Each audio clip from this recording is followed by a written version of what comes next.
എല്ലാവർക്കും നമസ്കാരം. ഇന്ന് നമ്മൾ വീണ്ടും ക്ലാസ് തുടങ്ങുകയാണ്. ഇന്ന് നമുക്ക് വായിക്കാനുള്ളത് സ്കന്ധം 5 8ാമത്തെ അധ്യായമാണ്. നമുക്ക് വായിക്കാം. ഓം വിഘ്നേശ്വരായ നമഃ. ഓം സരസ്വതിയേ നമഃ. ഓം ശ്രീ ഗുരുഭ്യോ നമഃ. ഓം അമൃതേശ്വരേ നമഃ. ഓം നമോ ഭഗവതേ വാസുദേവായ. അഥ അഷ്ടമോധ്യായഃ. ശ്രീശുകോവാച. ഏകധാതു മഹാനദ്യാം കൃതാഭിഷേകനയ്യമികാവശ്യകോ ബ്രഹ്മാക്ഷരമഭിഗൃഹാനോ മുഹൂർത്തത്രയമുദകാന്ത ഉപവിവേശഃ. തത്ര തഥാ രാജൻ ഹരിണീം പിപാസയാം ജലാശയാഭ്യാസമേകൈവോപജഗാമ. തയാ പേബീയമാന ഉദകേ താവദേവാ വിദൂരേണ നന്ദതോ മൃഗപതേരുന്നാദോ ലോകഭയങ്കര ഉദപതത്. തമുപസൃത്യ സാ മൃഗവധൂം പ്രകൃതിവിക്ലവാം ചകിതനിരീക്ഷണാം സുതരാമഭി ഹരിഭയാഭിനിവേശ വ്യഗ്രഹൃദയാം പാരിപ്ലവദൃഷ്ടിരഗത തൃഷാംഭയാത് സഹസൈവോച്ചക്രാമാം. തസ്യാമുത്പതന്ത്യാം അന്തർപത്ന്യാം ഉരുഭയാവഗളിതോം യോനിനിർഗതോ ഗർഭസ്രോതസി നിപപാതഃ. തത്പ്രസവോത്സർപ്പണ ഭയ ഗീതാതുരാം സ്വഗണേന വിയുജ്യമാനാം കസ്യാഞ്ചിത്തര്യാം കൃഷ്ണസാരസതീം നിപപാദാദചമമാരാം. തം ത്വേന ഗുണകം കൃപണം സ്രോതസാനുഹ്യമാന അഭിവീക്ഷ്യാവവിദ്ധം ബന്ധു രിവാനുകമ്പയാം രാജർഷിർഭരദാദായ മൃഗമാതരം നിത്യാശ്രമവദമനയത്. തസ്യ ഹവായേണ ഗുണക ഉച്ചൈരേതസ്മിൻ കൃതനിജാഭിമാന സ്വാഹര ഹസ്തൽ പോഷണപാലന ലാളന പ്രീണനാനുധ്യാനേനാത്മനി ഏമാം സഹയമാം പുരുഷപരിചര്യാദയ ഏകൈകശ കതിഭയേനാഹർഗണേന വിയുജ്യമാനാം കില സർവ ഏവോദവസൻ. അഹോബദായാം അരുണഗുണകൃപണ ഈശ്വരരഥചരണ പരിഭ്രമണേണ സ്വഗണ സുഹൃബന്ധുഭ്യാം പരിവർജിത ശരണം ചമോഭാസാദിതോ മമേവ.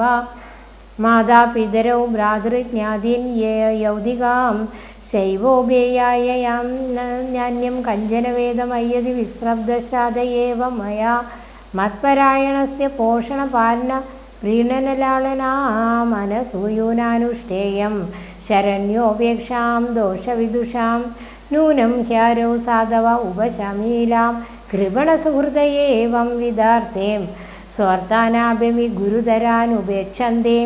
ഇതി കൃതാനുഷംഗ ആസനശയനാടനസ്ഥാനാശനാദിഷു സഹ മൃഗജഹുനാം സ്നേഹാനുബന്ധഹൃദയാസീത്. കുശകുസുമമസിത്പലാശഫലമൂലോദകാന്യാ ഹരിഷ്യമാണോ മൃഗശാലാം മൃഗാദിഭ്യോം ഭയമാശംസമാനോം യഥാം സഹ ഹരിണഗുണകേനവനം സമാവിശതി. പതിഷുജ മുഗ്ധഭാവേന തത്ര തത്ര വിഷക്തം അതിപ്രണയ ഭരഹൃദയ കാർപ്പണ്യാത് സ്കന്ദേനോദ്വഹതി ഏവമുത്സംഗ ഉരസി ചാദായോപലാളയന്മുദം പരമാമവാപാം. ക്രിയായാം നിർവൃദ്യമാനായാം അന്തരാളെ അഭ്യുദ്ധായോദ്ധായ യഥൈവമഭിചക്ഷീത തർഹി വാവസവർഷപതിം പ്രകൃതിസ്തേന മനസാം തസ്മാം ആശിഷ ആശാസ്തേം സ്വസ്തിസ്ത്വാദ്വത്സതേം സർവദ ഇതി. ഓം തത്സത്. ഇനി നമുക്ക് വായിച്ചതിൻ്റെ അർത്ഥങ്ങൾ നോക്കാം. അപ്പോൾ നമ്മൾ പറഞ്ഞുകൊണ്ടിരിക്കുന്നത് ഭരതരാജാവിൻ്റെ കഥയായിരുന്നു. ഭരതരാജാവിൻ്റെ പേരിലാണ് നമ്മുടെ ഇന്ത്യ ഭാരതം എന്നറിയപ്പെടുന്നതെന്നൊക്കെ പറഞ്ഞു. അദ്ദേഹത്തിൻ്റെ ഭരണം വളരെ മനോഹരമായിരുന്നു. അദ്ദേഹം എല്ലാ പ്രജകളെയും സ്വന്തമായി കരുതി, സ്വന്തം മക്കളെ പോലെ കരുതിയായിരുന്നു അദ്ദേഹം പരിപാലിച്ചിരുന്നത്. അതുകൊണ്ട് തന്നെ അത്തരത്തിലുള്ള കാലഘട്ടത്തിൽ അങ്ങനെ ആയതുകൊണ്ട് തന്നെ എല്ലാം കൊണ്ടും നല്ല ഒരു കാലമായിരുന്നു. അപ്പം അങ്ങനെ ഇരിക്കെ അദ്ദേഹത്തിനും ഒടുവ് മോക്ഷത്തിന് സമയമായി എന്ന് പറഞ്ഞ് അദ്ദേഹം മോക്ഷത്തിന് വേണ്ടി ശ്രമിക്കാൻ വേണ്ടി അദ്ദേഹം വനവാസത്തിന് പോകാൻ ഒരുങ്ങി. അപ്പോൾ നമ്മൾ ഇതേവരെ കണ്ട എല്ലാ കഥകളിൽ എല്ലാ രാജാക്കന്മാരും അവസാനം മോക്ഷത്തിന് വേണ്ടിയിട്ട് വനത്തിൽ പോയി വാനപ്രസ്ഥം സ്വീകരിക്കുന്നു എന്ന് നമ്മൾ കണ്ടു അല്ലേ. അതുപോലെ ഭരതരാജാവ് തൻ്റെ മകനെ രാജാഭിഷേകം ചെയ്ത ശേഷം അദ്ദേഹം വനവാസത്തിന് പോയി. അതാണ് നമ്മൾ കഴിഞ്ഞ അധ്യായത്തിൽ പഠിച്ചത്. അതായത് വനവാസത്തിന് പോയി, അവിടെ പോയി അദ്ദേഹം ആശ്രമത്തിൽ പോയി ഇരുന്നു കൊണ്ട് പൂജകളും ധ്യാനങ്ങളും അങ്ങനെയുള്ളതൊക്കെ ചെയ്ത് അദ്ദേഹം ദിവസവും സൂര്യ നമസ്കാരമൊക്കെ ചെയ്ത് അങ്ങനെ ഭഗവാനെ പൂജിച്ചു കൊണ്ടിരിക്കുകയാണ്. അതായത് ഇതിൽ നമ്മൾ 7-ാമത്തെ അധ്യായത്തിൻ്റെ ഒടുവിലത്തെ ശ്ലോകം ഇത് സൂര്യനെ പ്രാർത്ഥിക്കുന്നതാണ്. അത് നിങ്ങളെല്ലാവരും രാവിലെ സൂര്യ നമസ്കാരം ചെയ്യുന്നത് കൊണ്ട് വളരെ നല്ലതായിരിക്കും. ഈ മന്ത്രം ജപിച്ചുകൊണ്ട് വെറുതെ തൊഴുതാൽ മതി. പിന്നെ നമ്മൾ പല പ്രാവശ്യം സൂര്യ മന്ത്രങ്ങളെക്കുറിച്ച് നമ്മളിതിൽ പറഞ്ഞിട്ടുണ്ട്. നവഗ്രഹ സ്തോത്രങ്ങൾ, അതുപോലെ തന്നെ സൂര്യമന്ത്രം, ഇതൊക്കെ നമ്മൾ രാവിലെ ഏതെങ്കിലും ഒരു സൂര്യമന്ത്രം എടുത്തുകൊണ്ട് നമ്മൾ രാവിലെ കുളി കഴിഞ്ഞ് സൂര്യഭഗവാനെ നോക്കി കിഴക്കോട്ട് തിരിഞ്ഞു നിന്ന് ജപിക്കുക. അപ്പോൾ അത് ജപിക്കുന്നത് കൊണ്ട് നമുക്ക് നമ്മുടെ ബുദ്ധിക്ക് നല്ല നേർമ്മ വരികയും നമുക്ക് മോക്ഷത്തിലേക്ക് പോകാൻ സാധിക്കും. സൂര്യഭഗവാനാണ് നമ്മളെ മോക്ഷത്തിലേക്ക് നയിക്കാൻ ഏറ്റവും കൂടുതൽ സഹായിക്കുന്നത്. അപ്പോൾ സൂര്യ നമസ്കാരമൊക്കെ ചെയ്ത് അങ്ങനെ പ്രാർത്ഥിച്ചു കൊണ്ടിരിക്കുമ്പോൾ എന്താ സംഭവിച്ചതെന്ന് വെച്ചാൽ, നമ്മളിപ്പോൾ എന്തിനാണ് മോക്ഷത്തിന് വേണ്ടി ശ്രമിക്കുമ്പോൾ നമുക്ക് ശല്യമൊന്നും ഉണ്ടാവാൻ പാടില്ല അല്ലേ. അപ്പോൾ ചിലരൊക്കെ അതുകൊണ്ടാണ് ആശ്രമങ്ങളിലൊക്കെ പോയി സന്യാസം സ്വീകരിച്ച് അവിടെ ഇരിക്കുന്നത്. അപ്പോൾ പിന്നെ വേറെ ചിന്തകളൊന്നും വരില്ല. അങ്ങനെ വേണമെങ്കിൽ നമുക്കിപ്പോൾ ചെയ്യാൻ ധാരാളം സൗകര്യമുണ്ട്. ഇപ്പോൾ ധാരാളം ആശ്രമങ്ങളൊക്കെ ഉള്ളതുകൊണ്ട് അങ്ങനെ ചെയ്യാം. അതല്ല, നമ്മൾക്ക് തന്നെ ഇനിയിപ്പോൾ വനത്തിലേക്കൊന്നും പോകേണ്ട ആവശ്യമില്ല. നമ്മുടെ വീട്ടിലിരുന്നു കൊണ്ടും നമുക്കത് ചെയ്യാം. നമ്മുടെ വീട്ടിലിരുന്നു കൊണ്ട് തന്നെ നമുക്ക് മോക്ഷത്തിലേക്ക് പോകാം. അതിനുവേണ്ടി എന്താ ചെയ്യേണ്ടതെന്ന് വെച്ചാൽ, നമ്മൾ ധർമ്മം, അർത്ഥം, കാമം, മോക്ഷം എന്ന് പറഞ്ഞാൽ അവസാന ഭാഗം നമ്മൾ ഒരു 60 വയസ്സെങ്കിലും കഴിയുമ്പോൾ നമ്മൾ പിന്നെ ഈ ഭാഗവത പാരായണം, അതുപോലെ ഭഗവത്ഗീത പഠനങ്ങൾ, അങ്ങനെ നാമം, മന്ത്രം, ജപം, അതിലൊക്കെ കുറച്ച് കൂടുതൽ സമയം ശ്രദ്ധിക്കുക. ധ്യാനം, ജപം, ഇതിനൊക്കെ സാധനയിലൊക്കെ, അതായത് മറ്റു കാര്യങ്ങളിൽ. അപ്പോഴായിരിക്കും നമുക്ക് വേറെ ചിന്തകൾ വരാൻ പാടില്ല. അപ്പോൾ കുട്ടികളുടെയൊക്കെ കൂടെ താമസിക്കുമ്പോൾ നമുക്ക് അത്രയ്ക്ക് ആ ഒരു സൗകര്യം കിട്ടില്ല. കാരണം അവരുടെ പല പ്രശ്നങ്ങൾ നമ്മൾ ഇടപെടേണ്ടതായി വരും, അങ്ങനെയൊക്കെ ആയിട്ട്. അപ്പോൾ അതുകൊണ്ടായിരിക്കാം രാജാക്കന്മാരൊക്കെ പണ്ട് വനവാസത്തിന് പോയത്. അപ്പോൾ രാജ്യഭരണമൊക്കെ ചെയ്ത് മതിയായി, ഒരു വിശ്രമം വേണം എന്ന രീതിയിലാണ് അങ്ങനെ പോയത്. അങ്ങനെ പോയി പർണശാലയൊക്കെ കെട്ടി അങ്ങനെ താമസിക്കുമ്പോഴാണ് അപ്പോൾ ഇദ്ദേഹം ഇങ്ങനെയൊക്കെ ചെയ്ത് വളരെയധികം ആ ഒരു ലെവലിലൊക്കെ എത്തി ഭഗവാനെ പൂജിച്ച് അപ്പോൾ ഭഗവത് ഭജനത്തോടു കൂടി അങ്ങനെ തൻ്റെ ശരീരം ഉപേക്ഷിക്കുകയാണെങ്കിൽ നമുക്ക് ഭഗവാനിൽ ചേരാൻ പറ്റും. അതല്ലെങ്കിൽ എന്താവുക, വീണ്ടും ജനിക്കേണ്ടതായി വരും. എന്തെങ്കിലും ഒരു ചെറിയ ആഗ്രഹം നമ്മുടെ മനസ്സിൽ ബാക്കി നിൽക്കാൻ പാടില്ല. ചെറിയൊരു ആഗ്രഹമെങ്കിലും നമ്മുടെ മനസ്സിൽ ബാക്കി നിന്നുകൊണ്ടാണ് നമ്മൾ മരിക്കുന്ന സമയത്തെങ്കിൽ പിന്നെ നമ്മൾ ആ ആഗ്രഹം സാധിക്കാൻ വേണ്ടി നമ്മൾക്ക് തിരിച്ച് ഭൂമിയിലേക്ക് വരേണ്ടി വരും. അതുപോലെ തന്നെ എന്തെങ്കിലും പാപം ചെയ്താലും അതുപോലെ തന്നെ. അപ്പോൾ അതുകൊണ്ട് ഇദ്ദേഹം വളരെ ശ്രദ്ധയോടെ പൂജയൊക്കെ ചെയ്തുകൊണ്ടിരിക്കുമ്പോൾ നോക്കുക, ആഗ്രഹങ്ങൾ എങ്ങനെ വരുന്നു, നമ്മൾ അറിയാതെ തന്നെ നമ്മളിലേക്ക് ആഗ്രഹങ്ങൾ വരും എന്നുള്ളതിന് ഒരു ഉദാഹരണമാണ് ഇവിടെ ഭരതരാജാവിൻ്റെ കഥ. അപ്പോൾ അദ്ദേഹം അങ്ങനെ ഒരു ദിവസം നദിയിൽ പോയി കുളിച്ച്, എല്ലാ ദിവസവും നദിയിൽ കുളിച്ച് അദ്ദേഹം സൂര്യ നമസ്കാരം ചെയ്ത് അങ്ങനെ വീട്ടിൽ പിന്നെ പർണശാലയിൽ തിരിച്ചു വന്ന് പൂജ അങ്ങനെയുള്ളതൊക്കെ ചെയ്യും. അപ്പോൾ നദിയിൽ കുളിക്കാൻ പോയപ്പോൾ ഒരു ദിവസം അദ്ദേഹം കുളിച്ചുകൊണ്ടിരിക്കുമ്പോൾ ഒരു മാൻ, ഗർഭിണിയായൊരു മാൻ അതിലെ ഓടി വരുന്നത് കണ്ടു. എന്നിട്ടത് വെള്ളം കുടിക്കാൻ വേണ്ടി തുടങ്ങുകയാണ്. അപ്പോൾ നദിയിൽ അത് വെള്ളം കുടിച്ചുകൊണ്ട് നിൽക്കുകയാണ്. അപ്പോഴേക്കും ഒരു സിംഹം അതിനെ പിടിക്കാനായിട്ട് ചാടി വരികയാണ്. അപ്പോൾ സിംഹത്തിൻ്റെ അലർച്ച കേട്ടു. സിംഹം ഈ മാനിനെ പിടിക്കാൻ ഓടി വരികയാണ്. അപ്പോൾ ഈ മാൻ എന്ത് ചെയ്തു, അത് വെള്ളം കുടിച്ചു കഴിഞ്ഞിട്ടില്ല, പക്ഷെ പേടി കൊണ്ട് അതെന്ത് ചെയ്തു, ഈ നദിയെ എടുത്ത് ചാടി. മാനിനാണെങ്കിൽ നല്ല ചാടാനുള്ള കഴിവൊക്കെ ഉണ്ട്, പക്ഷേ ഈ ഗർഭിണി ആയതുകൊണ്ട്, പൂർണ്ണ ഗർഭിണിയായൊരു മാനായതുകൊണ്ട് നദി എടുത്ത് ചാടാൻ ശ്രമിച്ചു. പിന്നെ പേടിയും കൂടി വന്നപ്പോൾ അവിടെ വെച്ച് തന്നെ എന്തായി, ആ മാനിൻ്റെ പ്രസവം നടന്നു. അങ്ങനെ പ്രസവം നടന്നിട്ട് കുട്ടി ഇപ്പം നദി ചാടി കിടക്കുമ്പോഴായിരുന്നു. അപ്പോൾ പ്രസവിച്ചപ്പോൾ ആ കുട്ടി എവിടെ വീണു, വെള്ളത്തിൽ വീണു. അതങ്ങനെ വെള്ളത്തിൽ വീണ് ഒലിച്ചു പോകാനാണ്. അപ്പോൾ ഈ മാനാണെങ്കിൽ അപ്പുറത്തേക്ക് ചാടിയ ഉടനെ എന്തായി, അത് അപ്പുറത്തൊരു ഗുഹ കണ്ടിട്ടാണ് ചാടിയത്. അവിടേക്ക് പോകുമ്പോഴേക്കും അതിന് ആ പ്രസവത്തിൻ്റെ ക്ഷീണവും അതുപോലെ തന്നെ പേടിയും എല്ലാം കൂടി അതവിടെ മോഹാത്സ്യപ്പെട്ട് വീണ് അത് മരിച്ചു. അപ്പോൾ ഈ മാൻ മരിച്ചുപോയി. അപ്പോൾ ഈ കുട്ടി ഇങ്ങനെ ഒഴുകി പോകുന്ന കണ്ടപ്പോൾ ഈ രാജാവിന് ഈ സംഭവം കണ്ടപ്പോൾ ആ കുട്ടിയോടൊരു കരുണ തോന്നുകയാണ്. അപ്പോൾ അയ്യോ ആ കുട്ടി വെള്ളത്തിൽ ഒഴുകിപ്പോകുമല്ലോ, അതിന് ആരും ഇല്ലല്ലോ എന്ന് പറഞ്ഞ് വേഗം ഈ രാജാവ് എന്ത് ചെയ്തു, ആ കുട്ടിയെ എടുത്തുകൊണ്ട് വന്നു. വെള്ളത്തിൽ നീന്തിപ്പോയി ആ കുട്ടിയെ എടുത്തുകൊണ്ട് വന്ന് തൻ്റെ പർണശാലയിൽ കൊണ്ടുവന്ന് അതിനെ വെള്ളമൊക്കെ തുടച്ച് അതിനെ പരിരക്ഷിച്ചു. അപ്പോൾ അതിനാരും ഇല്ലല്ലോ എന്ന് വിചാരിച്ചു. അപ്പോൾ നമ്മൾ ആരോടെങ്കിലുമൊക്കെ കരുണ തോന്നുന്നത് നമ്മുടെ നല്ല സ്വഭാവം കൊണ്ടാണ്. പക്ഷേ അതുപോലും നമുക്ക് ചിലപ്പോൾ ബന്ധനമായി വരും എന്ന് പറയുന്നത്. അതായത് കാരുണ്യം കൊണ്ടായാൽ പോലും ഈ വിഷയസംഘം എന്തെങ്കിലും ഒരു കാരണം വന്നിട്ടുണ്ടെങ്കിൽ അത് യോഗിയുടെ സാധനയെ തെറ്റിക്കും എന്ന് പറയുന്നത്. അപ്പം അതുപോലെ ഇവിടെ സംഭവിച്ചു. ഇപ്പോൾ നമ്മൾ നേരത്തെ സന്യാസി പൂച്ചയെ വളർത്തിയതുപോലെയാവും അല്ലേ. അതിന് പിന്നെ ഒരു കാരണത്തിന് വേറൊരു കാര്യം, പൂച്ചയ്ക്ക് പാല് കൊടുക്കാൻ പശുവിനെ കൊണ്ടുവന്നു. അപ്പോൾ അതുപോലെ ഇവിടെ മാനിനെ അദ്ദേഹത്തിന് വിടാൻ പറ്റുന്നില്ല. കാരണം എന്താ, അതിൻ്റെ അമ്മ മരിച്ചു പോയില്ല, അതിനെ നോക്കാൻ ആരും ഇല്ലല്ലോ. അപ്പോൾ അതിനെ വല്ല ജന്തുക്കളും പിടിച്ചു തിന്നാലോ, അങ്ങനെയൊക്കെ വിചാരിച്ചിട്ട് അതിനെ തൻ്റെ ആശ്രമത്തിൽ കൊണ്ടുവന്ന് അവിടെ വളർത്താൻ തുടങ്ങി. അങ്ങനെ വളർത്തുമ്പോൾ അതിൻ്റെ ഓരോ ചേഷ്ടകളൊക്കെ കണ്ടിട്ട് ഇദ്ദേഹത്തിന് എന്ത് തോന്നുകയാണ്, അതിനോട് സ്നേഹം തോന്നുകയാണ്. അപ്പോൾ തൻ്റെ മക്കളുടെ മക്കളെയും എല്ലാവരെയും ഉപേക്ഷിച്ചാണ് അദ്ദേഹം പൂജയും ഭജനയൊക്കെ ചെയ്യാൻ വന്നത്. അപ്പോൾ നമ്മളുടെ കാര്യം ആലോചിച്ചാലോ, അപ്പോൾ അദ്ദേഹത്തിന് പോലും അങ്ങനെ സംഭവിച്ചെങ്കിൽ പിന്നെ നമ്മുടെ കാര്യം, നമ്മൾ ചെറിയ ചെറിയ കാര്യങ്ങളിലൊക്കെ നമ്മൾ എന്ത് ചെയ്യും, നമ്മൾ കാര്യങ്ങളൊക്കെ അടക്കി ഇതിനി ഞാൻ ചെയ്യില്ല, അത് ഞാൻ ചെയ്യില്ല എന്നൊക്കെ ശബ്ദം എടുത്ത്, പക്ഷേ എന്തെങ്കിലും ഒരു ചെറിയ ഉദ്ദീപനം ഉണ്ടാവും, നമ്മൾ വഴി മാറിപ്പോകും, നമ്മുടെ മനസ്സ് മാറിപ്പോകും. അപ്പോൾ അതേപോലെയാണ് ഇവിടെ ഇദ്ദേഹത്തിന് സംഭവിച്ചത്.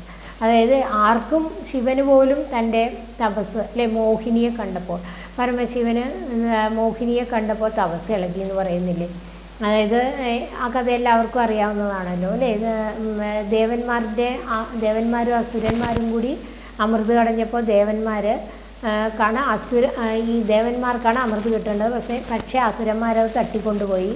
അങ്ങനെ അത് തട്ടിക്കൊണ്ടുപോയപ്പോൾ അവരിൽ നിന്ന് അസുരന്മാരെ അമൃത് കൂടി കഴിച്ചാൽ പിന്നെ എന്തായിരിക്കും സ്ഥിതി, ലോകം തന്നെ നശിച്ചു പോകും. അപ്പോൾ ഭഗവാൻ മഹാവിഷ്ണു ഒരു മോഹിനിയുടെ രൂപത്തിൽ പോയിട്ടാണ് അവരെയൊക്കെ മയക്കി, സുന്ദരിയായ മോഹിനിയുടെ രൂപത്തിൽ പോയി അസുരന്മാരെ മയക്കി ആ അമൃതിനെ തിരിച്ച് ഇങ്ങോട്ട് കൊണ്ടുവരുന്നത്. അപ്പോൾ അങ്ങനെ പറഞ്ഞപ്പോൾ ശ്രീ പരമശിവനോട് ഒരിക്കൽ പറഞ്ഞു ഇങ്ങനെ ആ മോഹിനി രൂപം എടുത്തുന്നു. അപ്പോൾ അദ്ദേഹത്തിന് ആ മോഹിനി രൂപം കാണണമെന്ന് തോന്നി. അങ്ങനെ തപസ്വിയായ ശിവൻ്റെ പോലും മനസ്സിന് കൺട്രോൾ വരാണ്ട് മോഹിനിയെ കണ്ടപ്പോൾ ശിവന് പോലും മനസ്സിളകി. അങ്ങനെയാണ് ആ മോഹിനിയിലാണ് അയ്യപ്പൻ ജനിച്ചത് എന്നൊക്കെ നമ്മൾ കഥ പഠിച്ചിട്ടുള്ളതാണ്. അതുപോലെ തന്നെ എത്ര കഥകൾ നമ്മൾ അങ്ങനെ പഠിച്ചിട്ടുണ്ട്. വിശ്വാമിത്ര മഹർഷിക്ക് മേനകയെ കണ്ട്, വിശ്വാമിത്ര മഹർഷിയുടെ തപസ് മുടക്കാൻ വേണ്ടിയിട്ട് ദേവേന്ദ്രൻ മേനകയെ അയക്കും. അങ്ങനെ ആ മേനകയുടെ സൗന്ദര്യത്തിൽ അദ്ദേഹത്തിൻ്റെ മനസ്സിളകി പോവുകയാണ്. അങ്ങനെയാണല്ലോ ശകുന്തള ജനിക്കുന്നത്. വിശ്വാമിത്രനും മേനകയ്ക്കും ശകുന്തള എന്ന കുട്ടി ഉണ്ടാവുന്നതും പിന്നെ ആ കഥയൊക്കെ ശകുന്തളൊക്കെ എല്ലാവർക്കും അറിയുന്നതാണ്. അപ്പോൾ അങ്ങനെ നോക്കൂ, വിശ്വാമിത്ര മഹർഷിയെ പോലെ ശ്രേഷ്ഠനായ അത്രയും മനസ്സുള്ള ആ മഹർഷിക്ക് പോലും മനസ്സിളകിയെങ്കിൽ പിന്നെ നമ്മളെപ്പോലുള്ളവരുടെ കാര്യം പറഞ്ഞിട്ട് കാര്യമില്ല അല്ലേ. നമ്മൾ വിചാരിക്കും എനിക്ക് സാധനയൊക്കെ ചെയ്യണം, ഞാൻ ഭാഗവതമൊക്കെ വായിക്കും, അല്ലെങ്കിൽ ഞാൻ രാവിലെ എഴുന്നേറ്റ് നേരത്തെ സാധന ചെയ്യും, ഇങ്ങനെയൊക്കെ വിചാരിച്ച് കിടക്കാൻ പോകും. അത് കഴിഞ്ഞ് രാവിലെ അലാറമൊക്കെ അടിച്ചു കഴിഞ്ഞാൽ എന്താവുക, ഇത്രയും കൂടി കിടക്കാം, പിന്നെ ഇത്രയും കൂടി കിടക്കാം, അങ്ങനെ ആയിപ്പോകും നമ്മൾ. അതേപോലെ തന്നെ എല്ലാ കാര്യങ്ങളിലും നമ്മളിപ്പോൾ എന്തെങ്കിലുമൊക്കെ വയസ്സൊക്കെ ആവുന്നത് നമ്മൾ ആഹാരങ്ങളൊക്കെ കൺട്രോൾ ചെയ്യാനായിട്ട്, ഇപ്പോൾ ഡോക്ടറിനെ പറഞ്ഞിട്ടുണ്ടാവും എന്തെങ്കിലും അസുഖം ഉണ്ടായിട്ട് ഇന്ന ആഹാരങ്ങളൊക്കെ കൺട്രോൾ ചെയ്യണം അങ്ങനെയൊക്കെ പറഞ്ഞിട്ടുണ്ടാവും. പക്ഷേ അതൊക്കെ ഇങ്ങനെ കൺട്രോൾ ചെയ്യാൻ തുടങ്ങുമ്പോൾ പെട്ടെന്നായിരിക്കും എവിടെന്നെങ്കിലും അത് ആരെങ്കിലും നമുക്ക് കൊണ്ടുവന്ന് തരികയൊക്കെ ചെയ്യുമ്പോൾ നമ്മുടെ കൺട്രോൾ പോയിട്ട് നമ്മളത് കഴിക്കും അല്ലേ. അപ്പോൾ അങ്ങനെയൊക്കെ നമ്മൾക്ക് നമ്മുടെ മനസ്സിന് കൺട്രോൾ ഏത് സമയത്തും ആർക്കും പോകാം എന്ന് പറയണം. അപ്പോൾ അതിനാണ് നമ്മൾ ചെയ്യണം എന്ന് പറയുന്നത്, സ്ഥിരമായിട്ട് സാധന ചെയ്യണം എന്ന് പറയുന്നതിൻ്റെ കാരണം അതാണ്. നമ്മൾ അതിലേക്ക് പോകാതിരിക്കാൻ നമ്മൾ ഭഗവാനെ ആശ്രയിക്കണം, ഭഗവാനെ പ്രാർത്ഥിക്കണം. എന്താ നമ്മൾ ശരിക്കും സാധാരണ എന്തെങ്കിലുമൊക്കെ ആഗ്രഹങ്ങൾ സാധിക്കാനാണ് നമ്മൾ ഭഗവാനെ പ്രാർത്ഥിക്കുക. അങ്ങനെ ചെയ്യാതെ നമ്മൾ എന്ത് ചെയ്യണം, ഭഗവാനെ എനിക്ക് സാധന ചെയ്യാനും പറ്റണേ, എനിക്ക് എൻ്റെ മനസ്സിനെ നിയന്ത്രിക്കാൻ പറ്റണേ, ഇതൊക്കെയാണ് നമ്മൾ ശരിക്കും പറഞ്ഞാൽ പ്രാർത്ഥിക്കേണ്ടത്. ഇവിടെ നോക്കൂ, ആ മാനിൻ്റെ പുറകെ പോയിട്ട് അദ്ദേഹത്തിൻ്റെ ഒരു ജന്മം മുഴുവനും കഷ്ടപ്പെട്ടതെല്ലാം പാഴായിപ്പോയി. അപ്പോൾ എന്തായി, പിന്നെ ആ മാനിനെ പ്രീണന ലാളനം എന്നൊക്കെ പറഞ്ഞാൽ അതിനെ ഇങ്ങനെ പൊന്നാരിക്കുക, അതിനെ ആഹാരം കൊടുക്കുക, അതിനോടൊപ്പം കളിക്കുക, അങ്ങനെ എന്താണ് നമ്മളെ ഇതൊക്കെ നടക്കുന്നതാണ് ഇപ്പോഴും കേട്ടോ. ഇപ്പോൾ പെറ്റ് വളർത്തുന്നവരൊക്കെ ഇല്ലേ. അപ്പോൾ നമ്മൾ ഈ ഇതിൽ തന്നെ പറയുന്നുണ്ട്, അജാമിളോപാഖ്യാനത്തിനും മറ്റേ എന്നൊക്കെ പറയുന്നുണ്ട്. അതായത് അജാമിളൻ മരണസമയത്ത് നാരായണ എന്ന് വിളിച്ചുകൊണ്ടാണ് അദ്ദേഹത്തിന് വീണ്ടും പുനർജന്മം ഇല്ലാത്ത വിധം അദ്ദേഹത്തെ വിഷ്ണു പാർഷദന്മാർ വന്ന് കൊണ്ടുപോയി എന്നൊക്കെ പറയുന്നത്. അപ്പോൾ അതുപോലെ മരണസമയത്ത് നമ്മൾ എന്താണോ ചിന്തിക്കുന്നത് അതായി തന്നെ തിരിച്ചു വരും. അപ്പോൾ ഇവിടെ എന്താണ്, മാനിനെ ചിന്തിച്ചുകൊണ്ടാണ് അദ്ദേഹം ഇരിക്കുന്നത്. അപ്പോൾ അങ്ങനെ മാന് എവിടെയെങ്കിലും പോയാൽ അദ്ദേഹത്തിന് ടെൻഷനായി. അപ്പോൾ പിന്നെ എന്താകും, പൂജയും ഇതൊക്കെ മുടങ്ങും. അദ്ദേഹത്തിൻ്റെ പൂജ ചെയ്യലും ദൈവത്തെ വിളിക്കലും ധ്യാനം ചെയ്യലും. അപ്പോൾ ധ്യാനം ചെയ്യാൻ കോൺസെൻട്രേഷൻ കിട്ടില്ല. എന്താ കാരണം, അയ്യോ മാന എവിടെ പോയാവോ, അതിനെ വല്ല കുറുക്കം പിടിക്കുവോ, അതിനെ പുലി പിടിക്കുവോ, അതിനാരും ഇല്ലല്ലോ, അങ്ങനെ പറഞ്ഞിട്ട് അത് വരുന്നവരെ പിന്നെ എന്തുണ്ടാവില്ല, സമാധാനം ഉണ്ടാവില്ല. അപ്പോഴായിരിക്കും അത് വരിക. അത് വന്നു കഴിയുമ്പോഴേ പിന്നെ സമാധാനം ഉണ്ടാവും. പിന്നെ അതിൻ്റെ കൂടെ കളിക്കുക, അതിനെ അപ്പോൾ സ്നേഹം ഇങ്ങനെ കൂടി അതിനെ പിരിയാൻ പറ്റാതായി. അങ്ങനെ ഇരിക്കെ ഇദ്ദേഹത്തിന് വാർദ്ധക്യം വന്നു. അദ്ദേഹത്തിന് മരണസമയം അടുക്കാറായി. ഇതൊന്നും അദ്ദേഹം അറിയുന്നില്ല. അദ്ദേഹത്തിൻ്റെ ജപം ധ്യാനം ഇതൊക്കെ പോയി. അയ്യോ ഞാൻ മരിച്ചു പോയാൽ എൻ്റെ ഈ മാനിന് ആരാ ഉള്ളത് എന്നൊക്കെയുള്ള വിചാരത്തിലേക്കാണ് അദ്ദേഹം എത്തിച്ചേർന്നത്. അങ്ങനെ ആ മാനിനെ കാണാതാവുകയാണ് ഒരു ദിവസം. അങ്ങനെ ആ മാനിനെ കാണാതാവുമ്പോൾ അതിനെ തന്നെ വിചാരിച്ചു കൊണ്ടിരിക്കുക. അദ്ദേഹത്തിന് അതിനെ എന്തെങ്കിലും പിടിച്ചുവോ, അതെന്ത് പറ്റി, അതിന് ഞാൻ മാത്രമല്ലേ ഉള്ളൂ, ഇതൊക്കെയാണ് നമ്മുടെ ചിന്തയും. നമ്മളില്ലെങ്കിൽ പിന്നെ ഈ ലോകത്തിൽ മറ്റുള്ളവർക്കും ജീവിക്കാൻ പറ്റില്ല എന്നൊക്കെയാണ്. നമ്മളെ മക്കൾക്ക് ജീവിക്കാൻ പറ്റില്ല, ഞാനില്ലെങ്കിൽ അവരെങ്ങനെ ജീവിക്കും, എങ്ങനെ. ഇതൊക്കെ ചെറിയ കുട്ടിയായിരിക്കുമ്പോൾ നമ്മൾ ചിന്തിക്കുന്നത് കൊണ്ട് കുഴപ്പമില്ല. പക്ഷേ വലുതായി കല്യാണം കഴിഞ്ഞ് മകൻ ജോലിയായി കല്യാണം കഴിഞ്ഞ് പോയിട്ടും അവന് ഞാനില്ലാണ്ട് ജീവിക്കാൻ പറ്റില്ല എന്ന് നമ്മൾ ചിന്തിക്കുന്നത് വളരെ ബാലിശമായൊരു കാര്യമാണ് അല്ലേ. അപ്പോൾ അതാണ് നമ്മളെ വഴിതെറ്റിക്കുന്നത്. നമ്മളെപ്പോഴും അങ്ങനെയാണ്, മക്കളുടെ പിന്നെ അതിൻ്റെ പൂന്താനം പറഞ്ഞ മാതിരി ഉണ്ണിയുണ്ടായി വേൾപ്പിച്ച് അതിലൊരു ഉണ്ണിയുണ്ടായി കാണണമെന്ന് ചിന്തിച്ചിരിക്കുന്ന സമയത്തായിരിക്കും നമ്മൾ മരിച്ചു പോകുന്നത്. അപ്പോഴാണ് നമുക്ക് പുനർജന്മമായി വരിക. അപ്പോൾ അതുകൊണ്ട് ഇവിടെ എന്താ സംഭവിച്ചത്, ഈ മാനിനെ തന്നെ ആലോചിച്ചാണ് അദ്ദേഹം ഇഹലോകവാസം വെടിയുക. ആ സമയമായി. അപ്പോൾ അദ്ദേഹത്തിന് ഈ ചിന്ത തന്നെ, ഞാൻ മരിച്ചു പോയാൽ മാനെന്താ സംഭവിക്കുക, അതിന് ആരില്ലല്ലോ എന്നുള്ള ചിന്തയിൽ മരിച്ചു പോകും.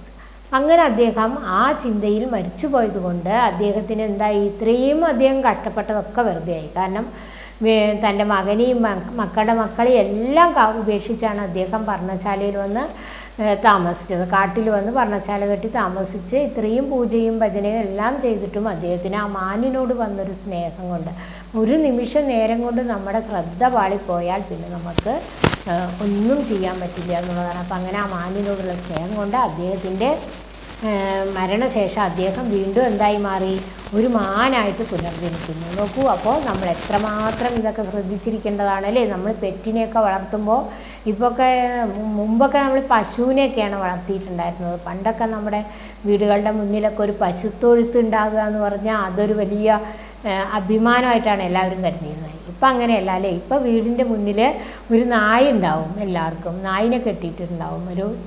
അതിനെയാണ് ഇപ്പോൾ വലിയ കാര്യമായിട്ട് കാണുന്നത്. അപ്പം എന്താവും ഒടുവ് നമ്മൾ അങ്ങനെ നായിനെയൊക്കെ ചിന്തിച്ചാണ് നമ്മൾ മരിച്ചു പോകുന്നതെങ്കിൽ നായായി ജനിക്കേണ്ടി വരും. ഇതൊക്കെ നടക്കുന്ന കാര്യമാണ്. ഇതിലൊക്കെ സത്യമുണ്ട് എന്നുള്ളതാണ് നമ്മൾ ഈ ഭാഗത്തു നിന്നൊക്കെ മനസ്സിലാക്കുന്നത്. അങ്ങനെ മാനായി ജനിച്ചു. പക്ഷേ അദ്ദേഹം കഴിഞ്ഞ ജന്മത്തിൽ കുറച്ചൊക്കെ നല്ല കാര്യങ്ങളൊക്കെ ചെയ്ത് പൂജയൊക്കെ ചെയ്തതുകൊണ്ട് അദ്ദേഹത്തിന് പൂർവ്വജന്മത്തെ ഓർമ്മയുണ്ടായി. നമ്മൾ കുറേ ഇതിൽ പറഞ്ഞിട്ടുണ്ടല്ലോ, നമ്മൾക്ക് കൊണ്ടുപോകാൻ പറ്റുന്ന ഒരു കാര്യമുള്ളൂ. എന്താണ്, നമ്മൾ വായിക്കുക, ഭജന, ആരാധന, സാധന ഇപ്പോൾ ചെയ്യുന്നില്ലേ നമ്മൾ, അത് മാത്രമേ നമുക്ക് അടുത്ത ജന്മത്തിലേക്ക് കൊണ്ടുപോകാൻ പറ്റൂ. നമ്മുടെ പൈസയോ ബാങ്ക് ബാലൻസോ നമ്മുടെ സാധനങ്ങളോ ഒന്നും നമുക്ക് കൊണ്ടുപോകാൻ പറ്റില്ല അല്ലേ. അതൊക്കെ നമ്മുടെ മരണശേഷം വേറൊരാളുടേതായി മാറും. പക്ഷേ നമ്മൾ ചെയ്ത സാധനങ്ങൾ നമുക്ക് കൊണ്ടുപോകാൻ പറ്റും. ഇവിടെ ഭരതരാജാവിന് അതൊരു ഗുണമുണ്ടായി. അപ്പോൾ ആ സാധനങ്ങൾ ചെയ്തത് കൊണ്ട് അദ്ദേഹത്തിന് ഓർമ്മ വന്നു, അയ്യോ ഞാൻ മാനായപ്പോഴും അദ്ദേഹത്തിന് പൂർവ്വജന്മ സ്മൃതി വന്നു.